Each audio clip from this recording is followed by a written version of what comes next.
Assalamualaikum teman-teman. Video ini aku buat untuk mereview kembali materi tentang manajemen hipotermi. Apa sih hipotermi? Seperti yang kita tahu, hipotermi adalah suatu kondisi di mana suhu aksila kurang dari 36,5 derajat Celcius. Lalu, mengapa manajemen hipotermi penting ya? Dalam jurnal Cause of Neonatal Mortality in Indonesia tahun 2015 oleh UNESCO, didapatkan data bahwa sebanyak 35,5% kematian neonatus disebabkan oleh kelahiran prematur. Dan prematur meningkatkan resiko perburukan kondisi bayi yang dirawat di ruang NICU, salah satunya karena belum optimalnya fungsi termoregulasi pada bayi. Berdasarkan mekanisme kehilangan panasnya, hipotermi disebabkan oleh yang pertama, evaporasi, yaitu kehilangan panas akibat penguapan cairan ketuban pada permukaan tubuh oleh panas tubuh bayi sendiri. Kehilangan panas yang terjadi jika saat lahir tubuh bayi tidak segera dikeringkan dan diselimuti. Juga jika bayi dimandikan kurang dari 6 jam pasca kelahiran dan dalam kondisi stabil. Yang kedua yaitu konveksi, adalah kehilangan panas tubuh saat bayi terpapar udara sekitar yang lebih dingin. Ketiga adalah konduksi, yaitu kehilangan panas tubuh melalui kontak langsung antara tubuh bayi dengan permukaan yang lebih dingin. Yang keempat, radiasi, yaitu kehilangan panas tubuh terjadi karena bayi ditempatkan dekat benda yang mempunyai suhu lebih rendah dari suhu tubuh bayi sendiri. Dan untuk mencegah terjadinya hal itu semua, berikut adalah manajemen hipotermi untuk mencegah dan mengatasi hipotermi pada neonatus.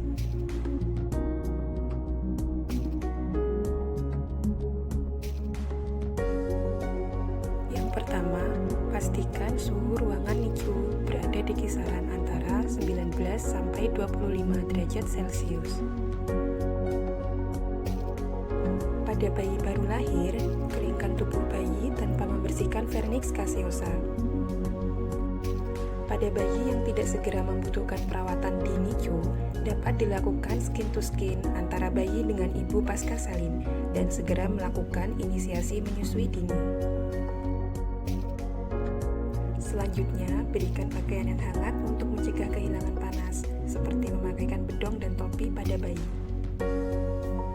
Jika bayi berindikasi dirawat di NICU atau diperkirakan akan mengalami kegawatan pasca lahir, perawat perlu mempersiapkan resusitasi bayi. Dalam hal ini adalah pemanas radian dan atau inkubator.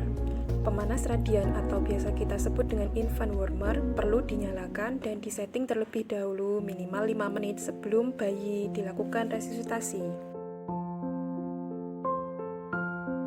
Setelah selesai diresusitasi, bayi dipindah ke inkubator.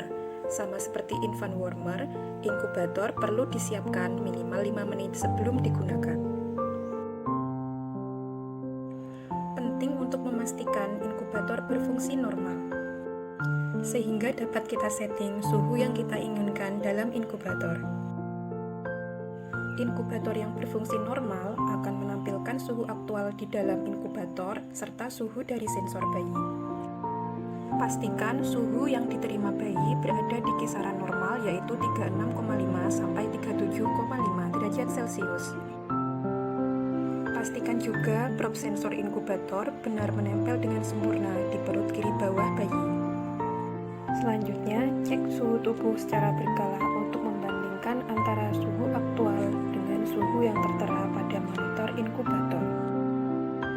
Pada kondisi hipotermi berat, yaitu suhu di bawah 34 derajat Celcius, dapat dibantu dengan cara membungkus bayi menggunakan plastik tebal transparan. Setelah semua cara dilakukan, penting juga memeriksa kadar glukosa darah bayi. Kondisi glukosa darah kurang dari 45 mg per dl turut menyebabkan hipotermi karena kekurangan asupan glukosa yang diolah menjadi panas tubuh. Segera atasi hipoglikemi sesuai algoritma tata laksana hipoglikemi pada neonatus.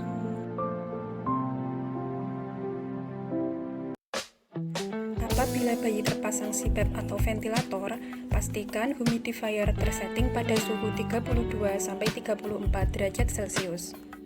Hal ini juga membantu memberikan udara hangat yang masuk ke paru-paru bayi, membantu menghangatkan saluran pernapasan dan membuat bayi menjadi lebih nyaman. Di ruang NICU sering dijumpai bayi dengan sklerema neonatorum, yaitu kondisi mengerasnya kulit bayi sebagian atau keseluruhan akibat kelahiran prematur disertai hipotermi berat serta sepsis. Sedang bayi yang mendapatkan termoregulasi yang cukup menunjukkan akral hangat dan warna kulit yang kemerahan. Demikian manajemen hipotermi pada neonatus. Penting bagi setiap perawat NICU untuk berkomitmen memberikan pelayanan terbaik, meningkatkan mutu pelayanan sehingga harapannya angka kematian bayi dapat ditekan.